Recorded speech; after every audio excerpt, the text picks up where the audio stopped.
Bom, de volta, e este tema agora é um tema que, feliz ou infelizmente, tem muita pertinência temática com as provas policiais. E eu falo feliz ou infelizmente por quê? Infelizmente, em virtude, ou em virtude não é nem o melhor termo, mas em razão de um passado abusivo, muitas vezes não democrático, perpetrado pelas polícias no Brasil. A gente sabe como funcionou esse histórico. E nós sabemos também, felizmente, por quê?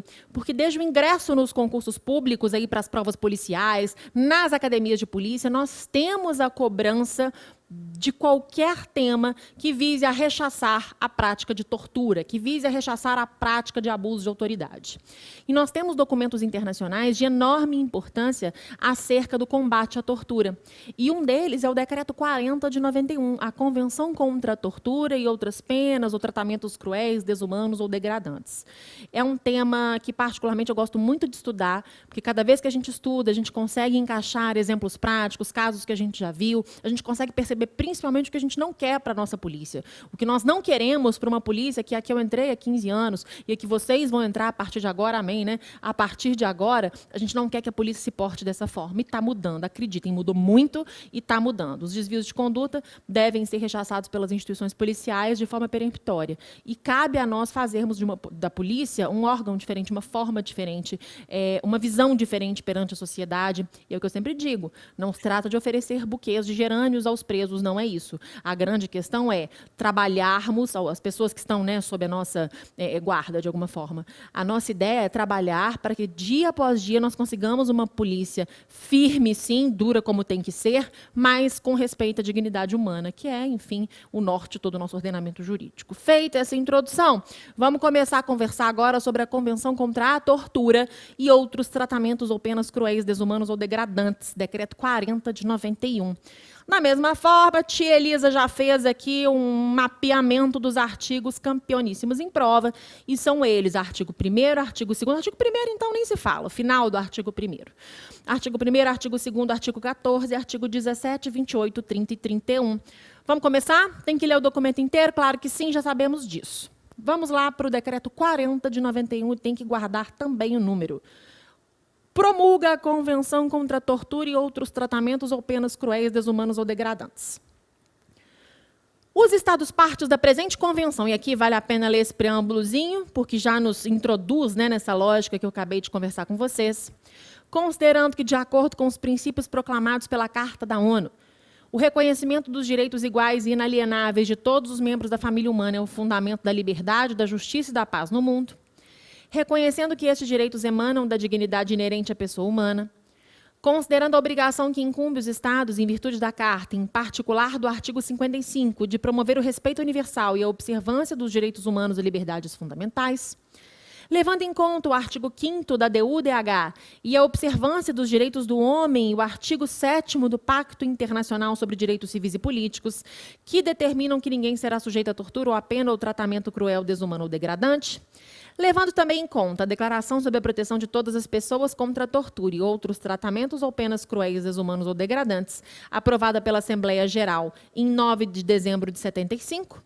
desejosos de tornar mais eficaz a luta contra a tortura e outros tratamentos ou penas cruéis, desumanos ou degradantes em todo o mundo, acordam o seguinte. Parte 1, artigo 1º. Olha o artigo campeão de prova. É o finalzinho do artigo 1º, tá? Mas vamos ler o começo dele para a gente entender por que o final é tão importante. O artigo 1º, no item 1, ele começa definindo a tortura.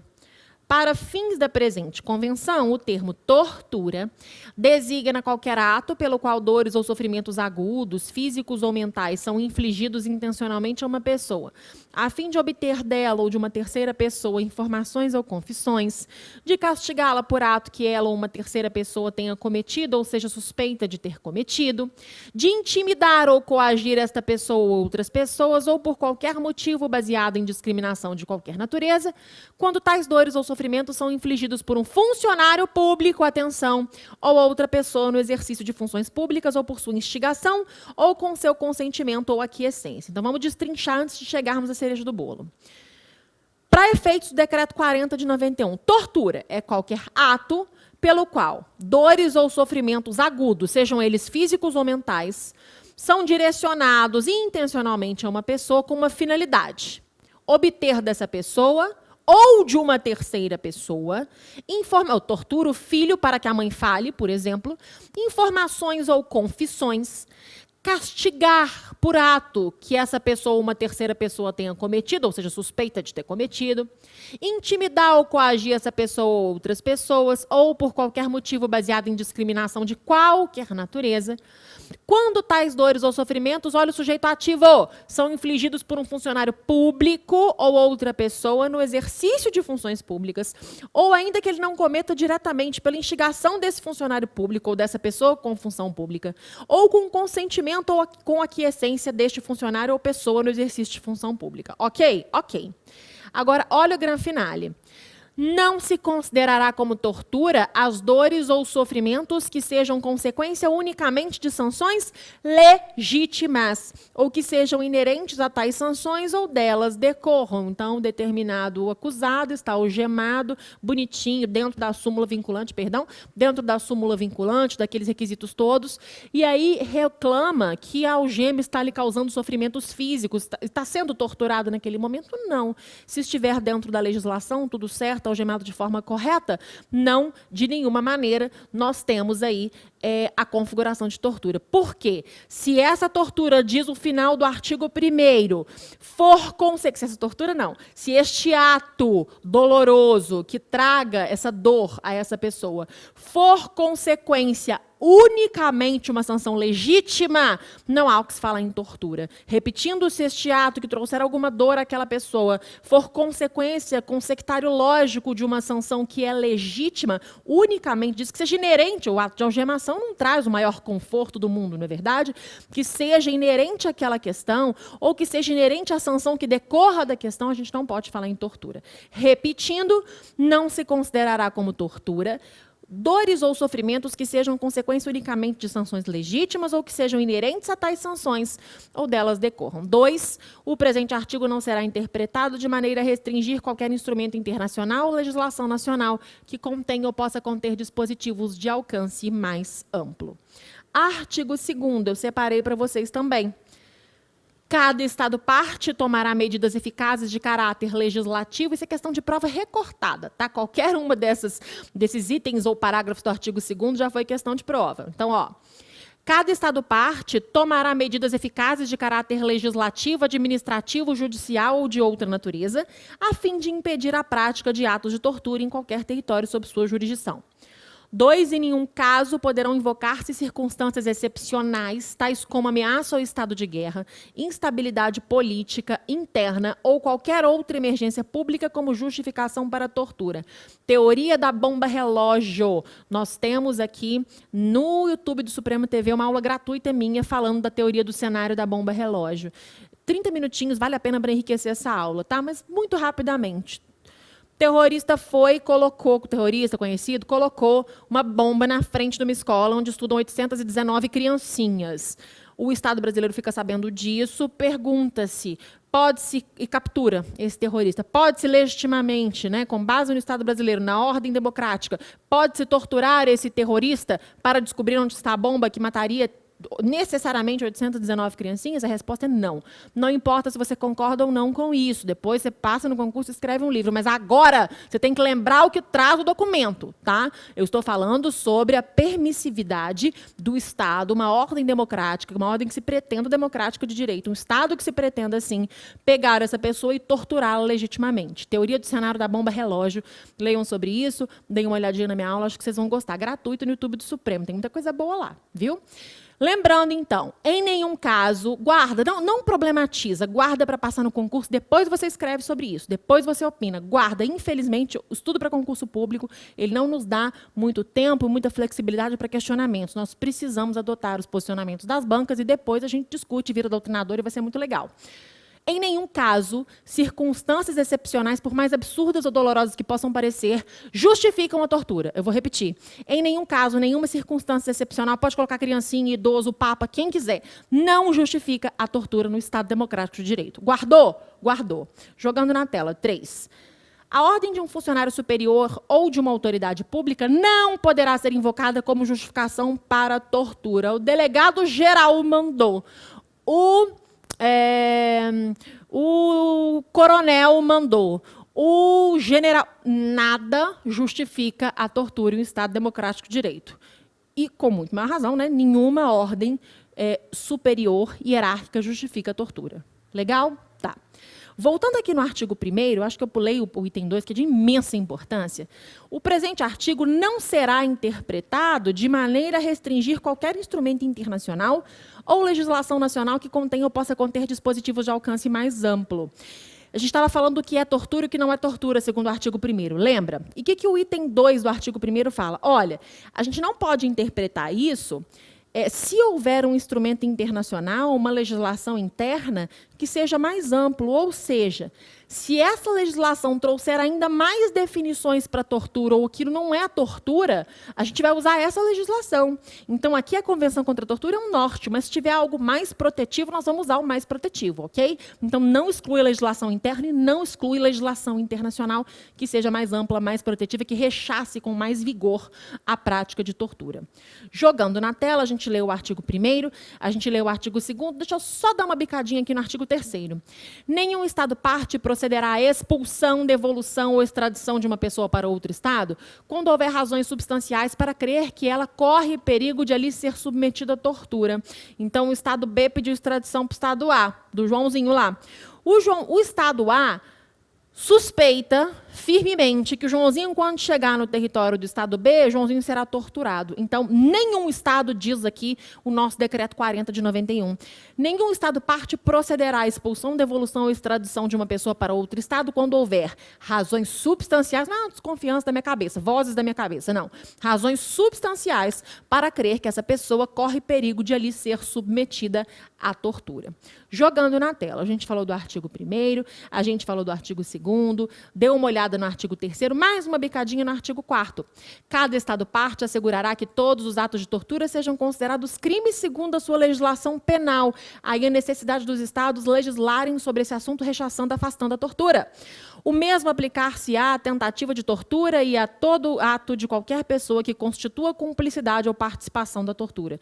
Então, participação e tentativa da mesma forma devem ser rechaçadas pelo Estado. Repito, o Estado deve se comprometer, todos os Estados partes aqui do Decreto 40 de 91 têm que se comprometer a legislar sobre o assunto, afastando, rechaçando, punindo, condenando a tortura e quaisquer atos de tentativa de tortura, participação ou cumplicidade em relação a essa prática. Nós falamos do artigo 1º, nós falamos do artigo 2º, anota aí também artigo 3º e artigo 4º, porque a gente deu uma olhadinha, e vamos ao artigo 14. O que esse documento fala? Ele traz algo que é muito criticado, né? É muito criticado quando não traz, quando não vem num documento a proteção aí dessas vítimas ou seus familiares. E aqui tem. Artigo 13. Cada Estado parte assegurará em seu sistema jurídico a vítima de um ato de tortura o direito à reparação e a uma indenização justa e adequada, incluídos os meios necessários para a mais completa reabilitação possível. Mas e se a vítima morreu, Elisa? Em caso de morte da vítima, como resultado de um ato de tortura, seus dependentes terão direito à indenização. E 2, o disposto no presente artigo não afetará qualquer direito à indenização que a vítima ou outra pessoa possam ter em decorrência das leis nacionais. Então, se a pessoa já tem, em relação à legislação nacional, um direito a essa reparação, aqui existe um outro direito, segundo o Decreto 40 de 91, tá? Segundo a Convenção contra a Tortura. Artigo 15 eu também não anotei, mas o artigo 15 caiu, deve ter umas 3 ou 4 provas para delegado. Vamos dar uma olhada? Cada Estado parte assegurará que nenhuma declaração que se demonstre ter sido prestada como resultado de tortura possa ser invocada como prova em qualquer processo. É claro, né, que está viciado isso. Salvo contra uma pessoa acusada de tortura, como prova de que a declaração foi prestada.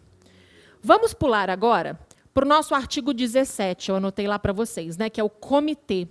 Quem é que avalia isso tudo, Elisa? Bom, existe um comitê contra a tortura, que vai desempenhar algumas funções aqui e que é composto por 10 peritos de elevada reputação moral e reconhecida competência em matéria de direitos humanos. Então, constituir-se-á um comitê contra a tortura.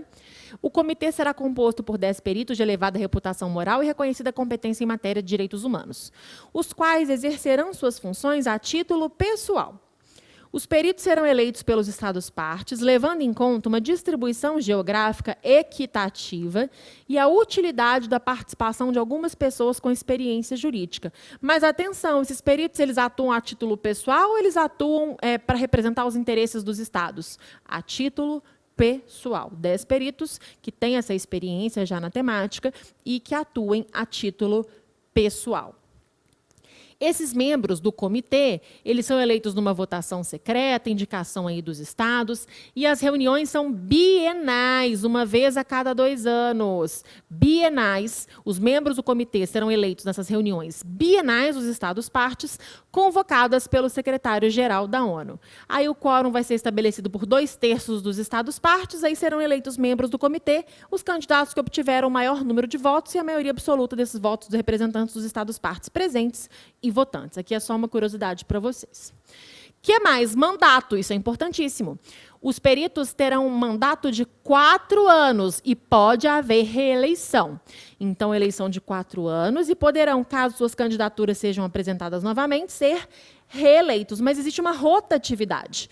O mandato de 5 dos membros eleitos na primeira eleição expirará ao final de 2 anos. Aí tem toda uma forma, um processo rotativo. Também não costuma cair em prova. Mas o mandato, sim. 10 peritos, mandato de 4 anos e pode haver reeleição. Além dessa eleição pelo mandato de 4 anos, a gente tem uma mesa. O comitê elege uma mesa. E o mandato dessa mesa é de 2 anos, segundo o artigo 18.1. O comitê elegerá a sua mesa para um período de 2 anos. E também os membros da mesa podem ser reeleitos. Aí tem outras disposições acerca dessa reeleição, mas a informação mais importante de prova é essa aqui. Que mais? Artigo 19. Relatórios, submissão de relatórios. Os Estados-partes submeterão ao comitê, por intermédio do secretário-geral da ONU, porque é um documento do sistema global, relatórios sobre as medidas por eles adotadas no cumprimento das obrigações assumidas em virtude da presente convenção, dentro do prazo de 1 ano a contar do início da vigência da presente convenção no Estado-parte interessado. A partir de então, os Estados-partes deverão apresentar relatórios suplementares a cada 4 anos sobre todas as novas disposições que houverem adotado, bem como outros relatórios que o comitê vier a solicitar. Sim, tem que ter uma prestação de contas por meio desses relatórios. Sobre o comitê, não vejo outras grandes importâncias para a prova. Quero só que vocês saibam da existência, de quantos são os membros, do mandato e como é que funciona mais ou menos a sua eleição. Para finalizar a temática, nós vamos para os artigos 28, 30 e 31. Como são solucionadas as controvérsias na Convenção contra a Tortura? Como são solucionadas as questões relacionadas à reserva? Um Estado pode, de repente, assim, não quero fazer parte, mas não, acho que o artigo X, o artigo Y, não faz muito sentido para mim, então não quero fazer parte desses artigos, não quero que esses artigos sejam seguidos, né, por mim, pelas decisões que o Estado tomar. E denúncia? A partir de um momento que um Estado faz parte, integra ali o Decreto 40 de 91, no caso Brasil, né, mas que integra a Convenção contra a Tortura, a partir desse momento o Estado depois pode falar, não, estou saindo, não quero fazer parte mais? Vamos ver agora. Primeiro, lá no artigo 28. E o artigo 28 é claro ao dizer que... Artigo 28. Cada Estado-parte poderá declarar na assinatura ou na ratificação desta convenção ou da adesão que não reconhece a competência do comitê quanto ao disposto no artigo 20. E todo Estado-parte da presente convenção que houver formulado uma reserva em conformidade com o parágrafo 1º do presente artigo, poderá, a qualquer momento, tornar sem efeito essa reserva, mediante uma notificação endereçada ao secretário-geral da ONU. Então, dá uma olhada de novo no artigo 20 para você não se perder. No artigo 20, nós temos esse processo do comitê. Como é que o comitê vai atuar quando ele receber algumas informações fidedignas que pareçam indicar de forma fundamentada a prática de tortura sistêmica no território de um Estado-parte? Tem tudo isso no artigo 20.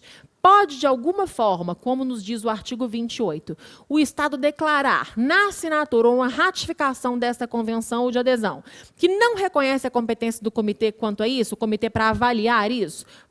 Pode fazê-lo. E se o Estado formular essa reserva, ele pode retornar, pode voltar atrás, pode dizer que quer fazer parte? Pode fazê-lo, mas para isso ele tem que notificar o secretário-geral da ONU.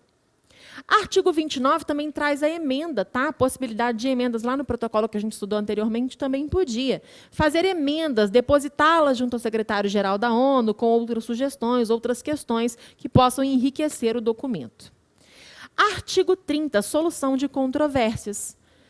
As controvérsias entre 2 ou mais Estados-partes com relação à interpretação ou aplicação da presente convenção, que não puderem ser dirimidas por meio da negociação, ou seja, aquela negociação direta, tete-a-tete, Estado A e Estado B, serão, a pedido de um desses Estados, submetidas à arbitragem. Então, aqui também tem a possibilidade de arbitragem. Se durante os 6 meses seguintes, à data desse pedido de arbitragem, as partes também não lograrem êxito em acordo, o que acontece?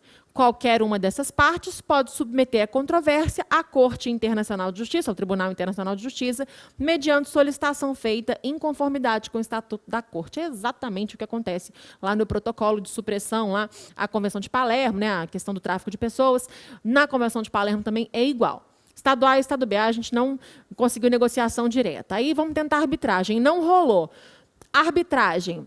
Se não rolou, em até 6 meses da data do pedido de arbitragem, passou esse prazo, não conseguiu, aí sim pode submeter, qualquer um desses estados pode submeter à Corte Internacional de Justiça, ao Tribunal Internacional de Justiça. E aí? Cada estado poderá, por ocasião da assinatura ou da ratificação dessa convenção, declarar que não se considera obrigado à arbitragem. E os demais Estados-partes, igualzinho lá também, gente, não estarão obrigados pelo referido parágrafo com relação a qualquer Estado-parte que houver formulado uma reserva dessa natureza. 3. Todo Estado-parte que houver formulado reserva nos termos do parágrafo 2º do presente artigo, poderá retirá-la. Então, fez a reserva e se arrependeu, pode retirar a reserva? Pode, a qualquer momento, só que tem que notificar o secretário-geral das Nações Unidas. Artigo 31. Denúncia. E o Estado-parte pode denunciar essa convenção? Pode sim.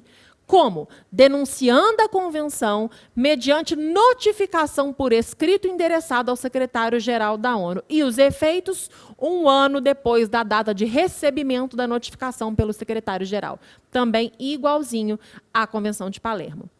Essa denúncia, atenção, não exime o Estado-parte das obrigações que lhe impõe a presente convenção, relativamente a qualquer ação ou omissão ocorrida antes da data em que a denúncia venha produzir efeitos. Pessoal, está falando óbvio. Se no item 1, a gente tem no documento, mas tem às vezes óbvio é importante, né, a ser dito. Se no item 1 nós temos, olha, vai produzir efeitos 1 ano depois da data em que o secretário-geral da ONU recebeu essa notificação, é lógico que o Estado continua obrigado aquelas normas às quais ele se propôs quando ele fez parte do decreto, da convenção, né, contra a tortura. Então, neste ano, até produzir os efeitos finais, o Estado vai continuar se obrigando, com certeza podendo suportar as sanções internacionais pela prática da tortura. A denúncia não acarretará tampouco a suspensão do exame de quaisquer questões que o comitê já começar a examinar antes da data em que a denúncia veio a produzir efeitos. Então, houve antes o início de um exame de determinado tema, de determinadas questões.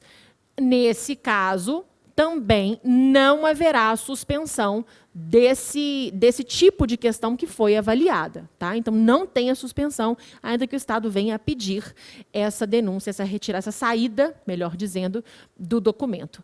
E 3, a partir da data em que vier a produzir efeitos a denúncia de Estado-parte, o comitê não dará início ao exame de qualquer nova questão referente ao Estado em apreço.